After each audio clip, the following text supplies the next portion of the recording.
Hello, £1000 Pig here. I'm playing Hydrophobia Prophecy where everything is on fire. It's the game made by a company called Dark Energy Digital. And if you're a subscriber, you know I make these kind of videos every now and then. These one-off videos of a certain game. Some people, they make videos on the most recent games. The ones full of bugs, early access and everything. I focus more on videos from the past, like special games. The most unique ones. Because it's a lot cheaper and I'm poor. And you know, with all these games, most recent games, back to the really old ones, they always brag about water effects. It's always a big deal for them, just trying to code into liquids to make it look like proper water in a game. I don't understand the whole coding language, but they always make a big deal out of it in trailers and things.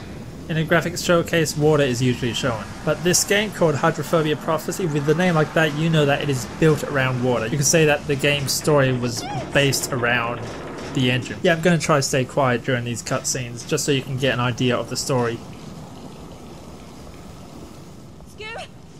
My security level has been reset. I'm trapped down here. Oh crap. Somebody's breached the network. The security system's down. You'll have to hack back in. I can't. My Mappy programs have been wiped. I'll need a new hack module. Okay, scanning. There's a console on the level above. Uploading now. Hang on. How could they hack the system without us knowing? They couldn't. That's what worries me. The story for this game is that you're on a cruise ship, a futuristic cruise ship, kind of like a city on top of two cruise ships stuck together. And that ship is called Queen of the World. And you get to play as Kate, and you're stuck right in the middle of it. I need to use that console. Hey!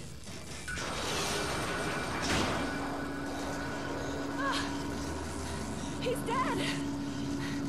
Yates is dead! What? The monitors! There's some kind of sick message! It's being broadcast all over the ship. I'll look into it.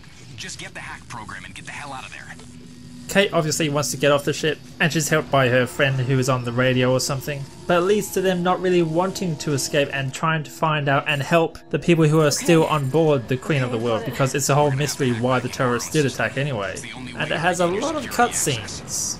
Now get to security control. It's back past the elevators. Wait a second.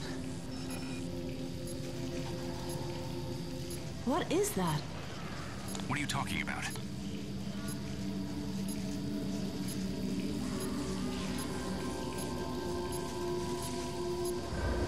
Oh shit, Kate, run!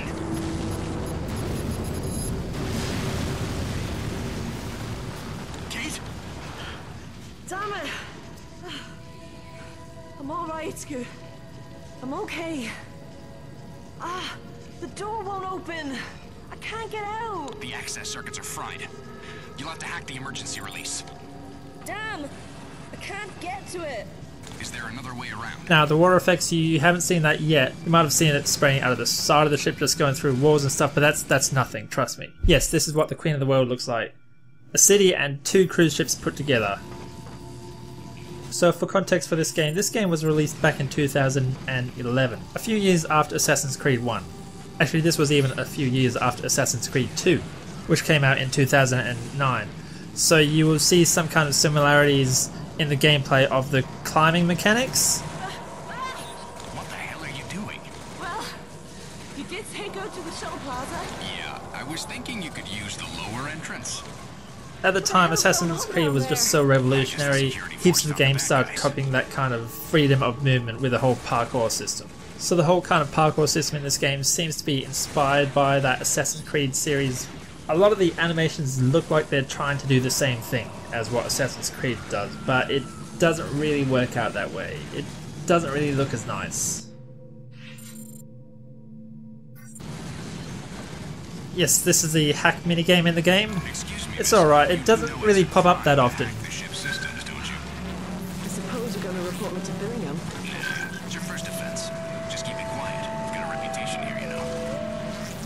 But you gotta give them a break. This was made by an indie developer. A small team made this game. Indie developers, they usually make all these games which look like old DOS games, like from the from the 90s or even older, old NES games or something. They just use pixels and blocks to make their games. That's what it looks like. But this indie developer actually decided to tackle the AAA games and go for a really graphical showcase of the game. It's like they've built the engine for this game, for this amazing water, which you'll see soon, and then they made the game around it. Yeah, I have all my graphical settings raised all the way up. They're not my recommended settings, my computer isn't that good, but I wanted to show you this game as best as I could. The main selling point of this game is what you see on the screen now, the graphics. Look at the lighting at the moment, and this is anything but indie. This is, these developers are not lazy. Are you okay? What's causing these explosions, Scoot? I'm detecting another hull breach. Move your ass now! I don't see any hull breach.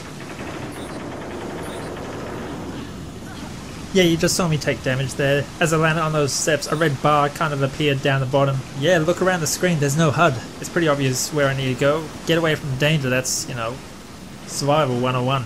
Oh, I'll be quiet here. Watch this. Already a massive pressure buildup down there. Move fast, Kate. Run!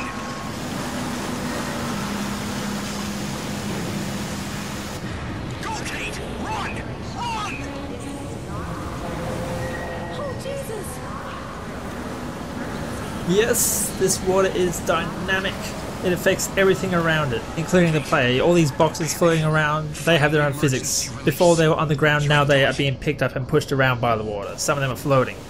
You see waves and splashes. You see water drops bouncing off the surface, bubbles as you swim. All over the place, really. And of course, the water was rising. But I need to do this pretty fast. I don't exactly know what I'm meant to do. Need to open up a door or something.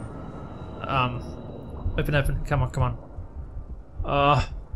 You do see a breath bar down the bottom. It is halfway at the moment and the heartbeat starts racing. Oh, come on, what am I supposed to do? Oh, come on. I can go up here and breathe, can't I? Okay. So you saw the room fill up, right? You saw it start from nothing, water just come out from the sides and then slowly fill up the room. You saw that, right? Because I don't see that in games that often. I don't see that in other games, like, at all. Now I open up the door, you see the water being sucked out some more. You see waves. Like I said, it's dynamic. And there's still more boxes moving around in the water. This is 2011, this is a few years ago. This isn't a recent game made in 2014. But why haven't other games been using this kind of technology, this kind of engine, or these effects? This is a Hydra engine which the developer made. They seem to have made this just for the Hydrophobia Pure and the Hydrophobia Prophecy games. And what better setting can you have than being on a cruise ship while it's sinking as water comes out from all sides and you gotta try to survive. But this isn't just graphical, this isn't just a graphical effect which you see, which you know that because you've been watching of course, but you've seen me swim, you've seen me run through and wade through the water and everything. It really changes that dynamic. You saw how tense it was in that room. In future when that happens, there is no air bubble to survive. There is no air bubble to take a breath like I did. Instead you gotta rush through it. If you can't find a door then you're screwed. It creates a really tense atmosphere. I didn't sign up for this. Especially if you are a bit afraid of the water. That is called hydrophobia apparently. I think we're all a bit scared of the water, None of us really have gills. We can't stay in it for too long. Kate, she actually reacts to it. The water isn't just transparent. You can see her now, she's moving around fast, and then as she goes into deeper water she starts wading the water, she has to move slower. And you saw her swim earlier. What I would have liked to see would be a better design for Kate. Such as in Uncharted, the main character, when he got wet, when he went swimming and he got out of it or something, you could see he was wet. His shirt was all dark and everything and he was dripping everywhere. And just in a few seconds it would dry. That's a bit fake. But Kate doesn't really look wet. She looks totally fine, even when she's swimming, when she's out of the water. The controls are definitely weird, at least for a keyboard, but this game was made for the Xbox, so it's suited for a controller. What can also have a big effect on the controls are what we actually see and hear. Animations, sound effects. If all these things don't match up, then it just looks off. It doesn't feel or look natural. I don't think that's just me. What do you guys think? Do you think her animations look a bit off? because I think they seem a bit too tight. This part is kind of weird because I think this is the hardest part in the game, at least for the first few hours of it. No, no, no, no, no, not yet, not yet. Come on, come on, come on, come on. Hurry, hurry, hurry. My arms are shaking. Oh, someone was in there. Okay, I'm going to stop it here. I'm going to fast forward it quite a bit because I want to show you the puzzles this game has. You would think with all these water effects it would have some pretty good puzzles, right?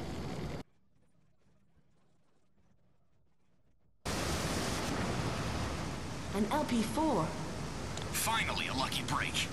Okay, ammo? Sonic rounds. Ah, great. Now this is a familiar scene. In games with water, there is sometimes electricity, and if you go near that electricity, you get automatically electrocuted and killed straight away. To get past these puzzles, you usually shoot a kind of a power outlet somewhere, usually off in the distance or something. You shoot it with a gun or you throw a rocket or something, but that doesn't work in this game. It's not like that. Next door to this, you can see a window, and in that room is full of water. You can shoot the glass and water will pour out. You can shoot these little explosive barrels or whatever. They don't seem to do anything. Look at this, you can see these wires here, they're bouncing all over the place. They are also dynamic. It's not just the water. What the hell? Well, I don't know what happened there. Let's do that again. Yeah, maybe one of those explosive things killed me. But anyway, yeah, to get past this puzzle you shoot the cables. It seems a bit strange, doesn't it? In this type of game they want to brag about the engine and everything, but as soon as you get a gun, everything slows down. You stop running around and it's not as tense. You're on a sinking ship and now even the puzzles are slow and you have to actually stop and aim and shoot at stuff. You solve problems, you solve puzzles by shooting at things. Like, what a waste of potential. So I'll stop there again. That's Act 1 of the game. I don't want to spoil any more of the story, so I'll just show some more gameplay and that's it. A problem with this game is that people do think it is kind of short, which the average playthrough is around 6 hours. That's not long, but it depends on the value for money, which I will tell you the price later, and that is very important because there's a special event going on at the moment for that. I guess people are just used to these very graphical games being a lot longer. They have a look at it and automatically assume it's made by a developer with a ton of money, which this definitely wasn't the case. Unfortunately, the developer has gone bankrupt now and the IP is in developer hell at the moment. Nobody's really making any new Hydrophobia game or engine, which is a real sad thing. But the game is currently on sale. At the moment it's nearly Christmas time, so Steam is having their Christmas sale and right now it is 90% off. It is 50 Australian cents, 41 US cents, 33 Euro cents. Do they have cents? I don't know what they call it. The euro is called the euro and cents might be called something else. It's a bargain. Less than $1 to buy this game and have fun in the water. I don't want to waste your time. Go buy this game now. It's so cheap. I hope you did watch the ad at the start of the video. Like I said, I'm poor. I need money to buy more recent games. That would be nice. But this game, I think it's a real hidden treasure because it can really show you what water effects can do in a game. And as I've been saying, these physics aren't in other games, aren't in the most recent games released in 2014. A lot of developers just ignore this. All these AAA developers, they don't want you to see this video. They don't want dynamic water, they only want the player to interact with the water. So if the player jumps in, you see a splash. And you see some ripples, maybe you see a reflection. But the water doesn't bounce off the walls, it doesn't create waves. It doesn't affect objects and make them float. They're too lazy for that, that'll cost them too much money. I don't care what they say, this is fun. The story, the animation, that's not so good. Overall the game isn't so great, and my main complaint is you saw how tense it was at the start. There were cutscenes going on everywhere, you were running and constantly trying to survive, you were outrunning the water, you were trying to... That was the main antagonist, that was chasing you, that was what was trying to stop you and kill you. But as soon as you grab a gun, everything slows down, especially with the puzzles. The puzzles, I don't mind puzzles in these type of games, But puzzles with a gun, that's just boring. Every game does that. 50 cents just for playing in this water is worth it. Just go buy this game and have a swim.